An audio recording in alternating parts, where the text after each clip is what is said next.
এটা হচ্ছে ইকো পার্কের পশ্চিম eco park road. Eco park road এটা হলো পশ্চিম দিকে, মেইন রোডের দিকে, যেখানে হাইওয়ে রোডের সাথে বাঁচছে। আর এখানে হলো জায়গা, এখানে হলো জায়গা। এটা হলো পশ্চিম দিকে হাইওয়ে রোডের মাথার দিকে, এটা রেলগেটের পূর্ব পাশ। এটা হলো জায়গা, এই রোড, এই জায়গা। হ্যাঁ, আর এটা হলো ইকো পার্কের দিকে ইকো পার্কের রোডের পশ্চিম দিক, হাইওয়ে রোডের মাথা। ইকো পার্কের রোডের পূর্ব দিক, হাইওয়ে রোড, ইকো পার্কের পূর্ব দিক, যেদিকে ইকো পার্ক আছে আর কি, পাহাড়ের গোড়ায়। আর জমি হইল এখানে,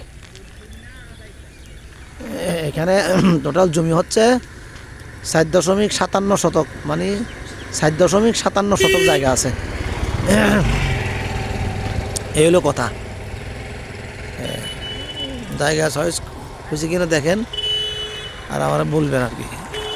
ওই ইকো পার্কের দিকে গাড়ি যাচ্ছে, পশ্চিম দিকে পূর্ব দিকে গাড়ি যাচ্ছে ইকো পার্কের দিকে।